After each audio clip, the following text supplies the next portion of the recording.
Halo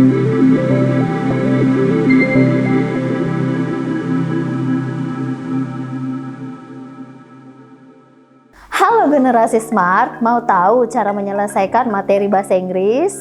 Bersama saya, Membria. Simak video ini sampai selesai ya. Nah, di soal pertama ini, pertanyaannya seperti ini. What is the purpose of the text? Pilihan yang pertama yaitu to describe works conducted by NASA researchers. Kemudian di pilihan B, to present an alarming fact about the disappearance of glaciers. Kemudian di pilihan C, to explain scientific findings about changes in glaciers volume. Lalu di to predict changes in glacial mass in the next 50 years.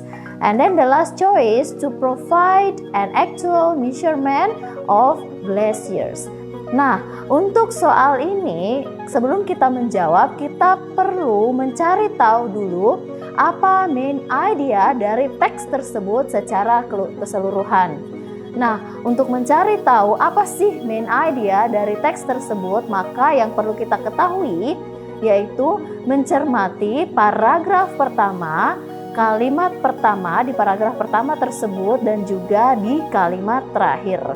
Kemudian setelah itu, setelah kita mencari tahu main idea dari paragraf pertama ini, kita bisa pindah untuk mencari main idea dari paragraf berikutnya. Kita tidak perlu membaca semua keseluruhan paragrafnya, kita lihat dulu apa isi dari kalimat pertama di paragraf tersebut. Hal ini bertujuan untuk menemukan main idea dari keseluruhan wacana, karena belum tentu main idea dari wacana tersebut ada di paragraf pertama. Bisa saja main idenya ada di paragraf kedua ataupun ketiga. Nah, setelah itu kita juga bisa mengecek paragraf terakhir, kalimat pertama dari paragraf terakhir.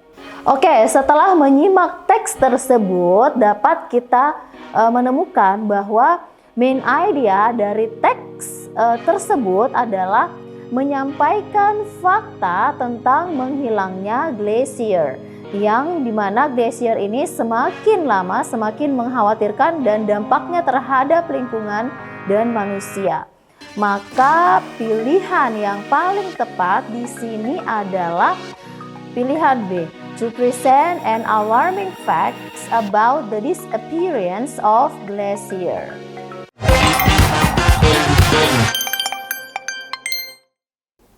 Oke generasi smart, let's move to the next question. Jadi pertanyaan berikutnya ini juga masih menanyakan tujuan dari penulis ya. Nah, silakan ini teksnya. Nah, pertanyaannya di sini adalah the purpose of the writer in writing the sentence, therefore the levels of P, phosphorus and K or potassium of peat soils are generally lower than that of mineral soils.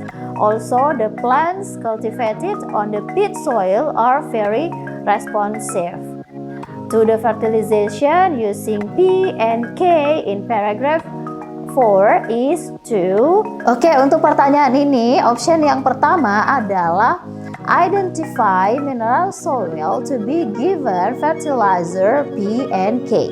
Untuk B, support the increased production of fertilizer P and K. Lalu untuk C, confirm that the best type of fertilizer for peat soil is P and K. Untuk pilihan D yaitu exemplify the method of administering P and K fertilizer on peat soil.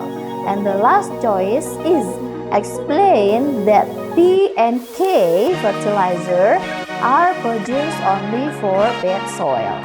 Nah, untuk menemukan jawaban dari pertanyaan ini, karena kebetulan di pertanyaan ini itu tidak meminta tujuan penulis membuat wacana secara keseluruhan, tapi khusus pada satu kalimat. Nah, triknya adalah kita pahami dulu kalimat yang dimaksud dalam soal. kalau kita lihat di sini, kalimat tersebut itu ada pada paragraf terakhir. Nah, kalimat ini berarti oleh karena itu level P dan K tanah gambut pada umumnya lebih rendah daripada tanah mineral.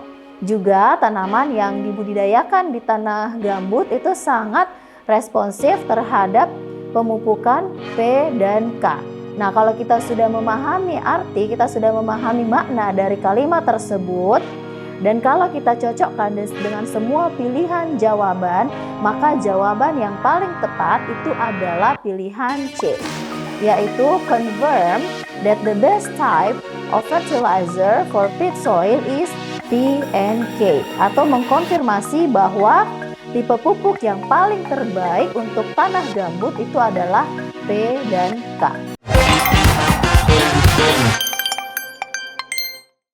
Oke, generasi smart, let's move to the next question. Jadi kita coba lihat lagi ya soal yang lain.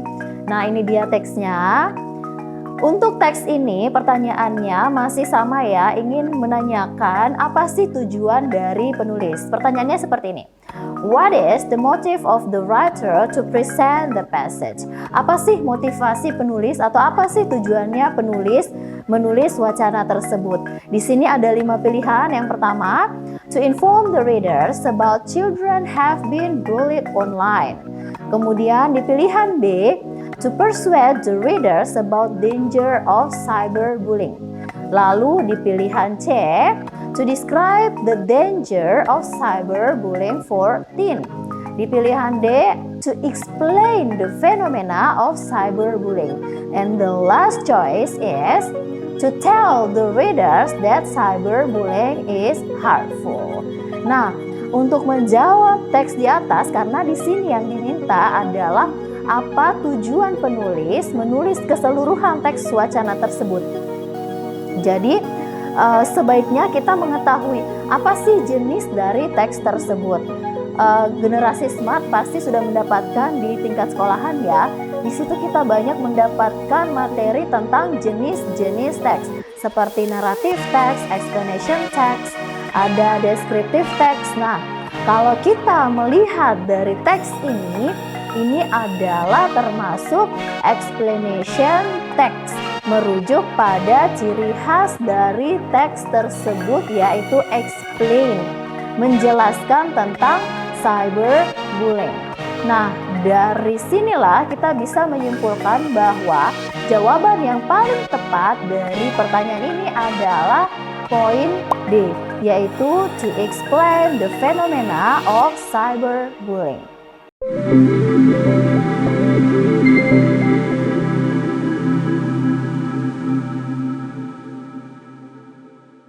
Oke, semoga membantu ya generasi smart. Sampai ketemu pada pembahasan soal selanjutnya. Salam Smart School, generasi smart berkarakter cerdas.